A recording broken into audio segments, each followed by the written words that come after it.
আসসালামু আলাইকুম everyone, welcome back to my Facebook page and my YouTube channel. আমি খন্দকার মেহেদী হাসান রিফাত।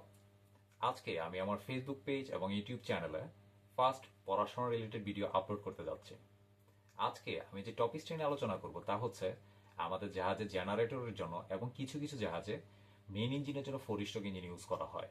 সেই ফোর স্ট্রোক ইঞ্জিনে আমাদের ট্যাপেট ক্লিয়ারেন্সটা কেন মেনটেন করা হয়, ট্যাপেট ক্লিয়ারেন্স কিভাবে চেক করতে হয় এবং ট্যাপেট ক্লিয়ারেন্স ভালভের পজিশন কি থাকা অবস্থায় আমরা সেই ট্যাপেট ক্লিয়ারেন্সটা নিব বা ট্যাপেট ক্লিয়ারেন্সটা অ্যাডজাস্ট করব, সেই বিষয় নিয়ে আজকে আমি আলোচনা করব। ভিডিওটি শেষ হওয়ার আগ পর্যন্ত আপনারা দেখতে থাকুন। স্পেশালি যারা জাহাজে ক্যাডেটরত অবস্থায় রয়েছেন বা জাহাজে ক্যাডেটরত অবস্থায় যারা ইন্টার্নি করার জন্য জাহাজে যাচ্ছেন অথবা যারা বিভিন্ন পরীক্ষার জন্য প্রিপারেশন নিচ্ছেন, তারা আমার এই ভিডিওটি ফলো করলে অনেক বেশি উপকৃত হবে বলে আশা রাখি। এছাড়াও যারা বিভিন্ন ইন্ডাস্ট্রিতে ফোর স্ট্রোক ইঞ্জিনে অপারেটর হিসেবে কাজ করতেছেন, তাদের জন্য আমার এই ভিডিওটি অনেক উপকার হবে বলে আমি আশা রাখি। অ্যাট ফার্স্ট আমাকে ট্যাপেট ক্লিয়ারেন্স নিতে গেলে আমাকে কিছু প্রিপারেশনের অবশ্যই প্রয়োজন রয়েছে। যেমন আমি যে মেশিনারিস্টির ট্যাপেট ক্লিয়ারেন্স নিতে যাচ্ছি তাকে এনাফ কোল হওয়ার জন্য আমাকে সময় দিতে হবে। এনাফ কোল ডাউন হয়ে যাওয়ার পর আমাকে কিছু প্রিপারেশন নিতে হবে। যেমন আমি যেই টুলসটির মাধ্যমে ট্যাপেট ক্লিয়ারেন্স অ্যাডজাস্ট করব, সেই টুলসটি হচ্ছে আমাদের ফিলার গেজ। সেই ফিলার গেজটি গুড কন্ডিশনে আছে কিনা সেটা আমাকে চেক করে নিতে হবে। ওকে, দেন আমার সেখানে থাকবে অ্যাডজাস্টিং স্ক্রু এবং লক স্ক্রু।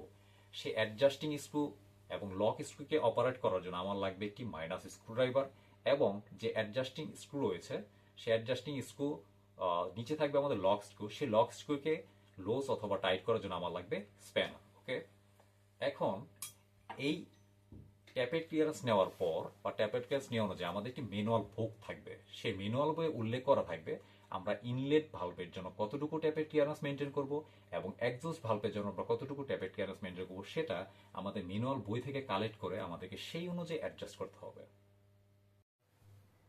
এখন আমি প্র্যাকটিক্যালি মেশিনের মাধ্যমে বুঝাবো কিভাবে আমাদের ট্যাপেট ক্লিয়ারেন্স মেনটেন করতে হবে এবং ট্যাপেট ক্লিয়ারেন্স আমরা কিভাবে অ্যাডজাস্ট করব এবং ট্যাপেট ক্লিয়ারেন্স ঠিক কোন জায়গায় নিতে হয়। ওকে, এখন আমরা যে মেশিনটি দেখতে পারতেছি এটি আমাদের জাহাজের ফোর স্ট্রোক ইঞ্জিন, অর্থাৎ আমাদের যে মেইন ইঞ্জিনটি রয়েছে এটি নর্মালি ফোর স্ট্রোক ইঞ্জিন। আমি বর্তমানে একটি বসুন্ধরার কোস্টাল ভ্যাসেলে অর্থাৎ কোস্টাল এলপিজি ভ্যাসেলে সেকেন্ড ইঞ্জিন হিসেবে কর্মরত রয়েছে। এখন আমাদেরকে ট্যাপেট ক্লিয়ারেন্স নিতে গেলে মাস্ট আমাদেরকে জানতে হবে একটি বিষয়, সেটি হচ্ছে এই ট্যাপেট ক্লিয়ারেন্স ঠিক কোন জায়গায় নিতে হবে, অর্থাৎ ট্যাপেট ক্লিয়ারেন্সটা কাকে বলে। স্টপ করেন। এখন আমি আপনাদেরকে বলবো ট্যাপেট ক্লিয়ারেন্স কাকে বলে, অর্থাৎ ঠিক কোন জায়গাটাকে আমরা ট্যাপেট ক্লিয়ারেন্স বলবো বা ট্যাপেট নিতে হবে। এই জিনিসটা হচ্ছে আমাদের ভালভের স্টেম। এই ভালভের স্টেম এবং এই রকারাম, এটা হচ্ছে আমাদের ভালভের স্টেম, এটা হচ্ছে আমাদের রকারাম। এই ভালভের স্টেম এবং রকারামের মাঝখানে যে গ্যাপটি রয়েছে, এই গ্যাপের মধ্যে আমাদের মূলত এই ফিলার গেজ দিয়ে আমাদের ক্লিয়ারেন্সটা মেনটেন করতে হবে। অর্থাৎ আমরা তাহলে ট্যাপেট ক্লিয়ারেন্স কাকে বলবো, স্টপ করুন। অর্থাৎ আমরা ট্যাপেট ক্লিয়ারেন্স কাকে বলবো, আমাদের যে ভালভের স্টেম রয়েছে এবং আমাদের রকারাম রয়েছে, এই রকারামের মাঝখানে যে গ্যাপটি মেনটেন করব এটাকে বলবো মূলত আমরা ট্যাপেট ক্লিয়ারেন্স। এখন আমাদের একটি প্রশ্ন থেকে যাবে যে ট্যাপেট ক্লিয়ারেন্স আমরা কিভাবে কখন মেনটেন করব, অর্থাৎ পিস্টন কোন পজিশনে থাকা অবস্থায় আমাদের এই ট্যাপেট ক্লিয়ারেন্সটি মেনটেন করতে হবে। আমাদের নর্মালি পিস্টন যখন টিডিসিতে অবস্থান করবে, সেই টিডিসি পজিশনে থাকা অবস্থায় আমাদের সেই ট্যাপেট ক্লিয়ারেন্সটি মেনটেন করতে হবে, কারণ ওই সময় আমাদের দুইটা ভালভে বন্ধ থাকবে। সেই দুইটা ভালভ বন্ধ থাকা অবস্থায় নর্মাল আইডিয়াল মতো আমরা যে ট্যাপেট ক্লিয়ারেন্সটা মেনটেন করব সেটাই হচ্ছে আমাদের ট্যাপেট ক্লিয়ারেন্স। এখন আমরা কিভাবে বুঝবো পিস্টন টিডিসিতে রয়েছে? পিস্টন টিডিসিতে রয়েছে বোঝার তিনটি উপায় রয়েছে। এক, আমাদের যে ফ্লাইহুইলে মার্কিং রয়েছে সেই ফ্লাইহুইলে মার্কিং থেকে আমরা বুঝতে পারবো যে পিস্টনটা আমার টিডিসিতে রয়েছে কিনা, এবং ফ্লাইহুইলে মার্কিং এর ওই জায়গায় দেখা যাবে একটা দাগের পাশে ঠিক দুইটা ইউনিটের নাম্বার ইন্ডিকেট করা থাকবে, কিন্তু ওই মুহূর্তে দুইটা ইউনিট বা আপনার কম্প্রেশন পিরিয়ডে থাকবে না, একটি এক্সস্টে থাকবে একটি কম্প্রেশনও থাকবে। সো দ্যাটস ওয়াই আমাদেরকে এসে পুশ রড ঘোরাতে হবে। যদি পুশ রড ফ্রিলি মুভ করে তাহলে আমরা বুঝতে পারবো ঠিক ওই ইউনিটটি আমাদের টিডিসিতে রয়েছে। যেমন এখন আমরা ফ্লাইহুইলটাকে এমনভাবে পজিশনে অবস্থান করিয়েছি যেটা আমাদের 3 নম্বর ইউনিটটাকে দেখাচ্ছে যে এটি টিডিসিতে রয়েছে, অর্থাৎ আমরা পুশ রডটা ঠিক এইভাবে ঘোরাবো, ফ্রিলি ঘুরতেছে। দ্যাট মিনস আমাদের এই 3 নম্বর ইউনিটটি এখন আমাদের টিডিসিতে রয়েছে। এখন আমরা চেক করব আমাদের ভালভ অর্থাৎ রকারাম ভালভ থেকে ফ্রিলি মুভ করে কিনা। এটা ফ্রিলি মুভ করতেছে বিধায় আমরা বুঝতে পারলাম যে আমাদের পিস্টনটি টিটিসি পজিশনে রয়েছে। Stop. আমাদের ট্যাপেট ক্লিয়ারেন্স অ্যাডজাস্ট করার জন্য এখন আমরা প্রসিড করব, অর্থাৎ আমাদের পিস্টনটি এখন তার রাইট পজিশনে রয়েছে, অর্থাৎ 3 নাম্বার ইউনিটের পিস্টনটি টিটিসি পজিশনে রয়েছে। এখন আমি আপনাদেরকে মার্কিংগুলো শিখাবো। ঠিক এই যে বডিটা দেখা যাচ্ছে, এটা হচ্ছে আমাদের রকারামের বডি।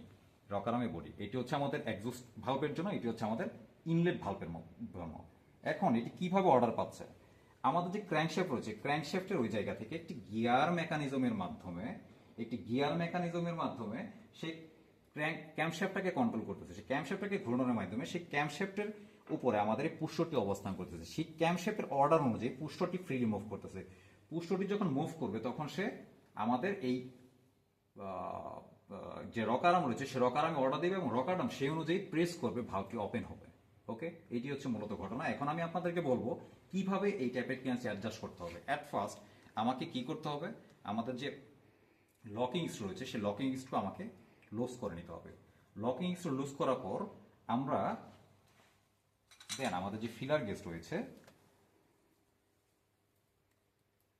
সেই ফিলার গেজটি আমরা এন্ট্রি করাবো। এটি হচ্ছে আমাদের ইনলেট ভালভ। সেই ইনলেট ভালভে আমাদের ম্যানুয়ালি উল্লেখ করা রয়েছে 0.30 রাখবো, সো 0.30 মিলিমিটার।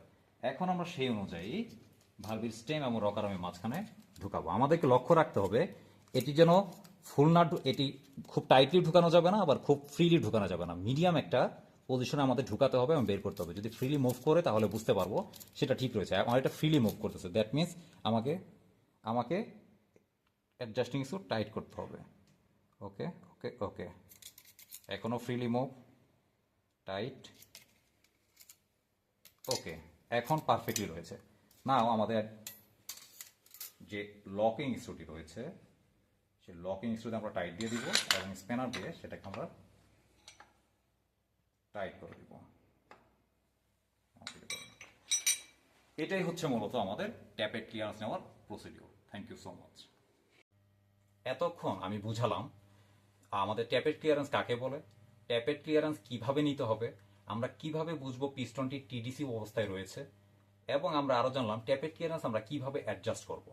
ওকে, এখন আমরা জানবো এই ট্যাপেট ক্লিয়ারেন্স কেন মেনটেন করা হচ্ছে, বা ট্যাপেট ক্লিয়ারেন্সটি না থাকলে কি হবে। ট্যাপেট ক্লিয়ারেন্স মেনটেন করার জন্য আমাদের দুইটি পারপাস রয়েছে। একটি হচ্ছে আমাদের ভালভগুলোকে পজিটিভলি ওপেন করার জন্য এবং থার্মাল এক্সপানশন প্রিভেন্ট করার জন্য। কারণ কি, এখানে থার্মাল এক্সপানশন কেন হবে, আমরা যখন ইঞ্জিন রানিং অবস্থায় থাকে তখন তার এক্সস্ট টেম্পারেচার 350 থেকে 400 বা 400 প্লাস হয়ে যায়। ঠিক সেই মুহূর্তে আমাদের ভালভের যে বডিটা রয়েছে সে ভালভের বডি অতিরিক্ত হিট আপ হয়ে যায়। হিট আপ হয়ে গেলে সেগুলোকে থার্মাল এক্সপান্ড হয়ে যাওয়া একটা পসিবিলিটি থাকবে।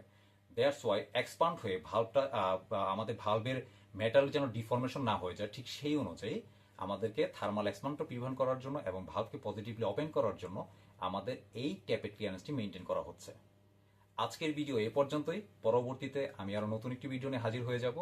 আপনাদের যদি এই বিষয়ে কোনো প্রশ্ন থেকে থাকে তাহলে সেই অনুযায়ী আমাকে কমেন্ট বক্সে জানাতে পারেন। আমি আপনাদের সর্বোচ্চ চেষ্টা করব সহায়তা করার জন্য। আসসালামু আলাইকুম এভরিওয়ান।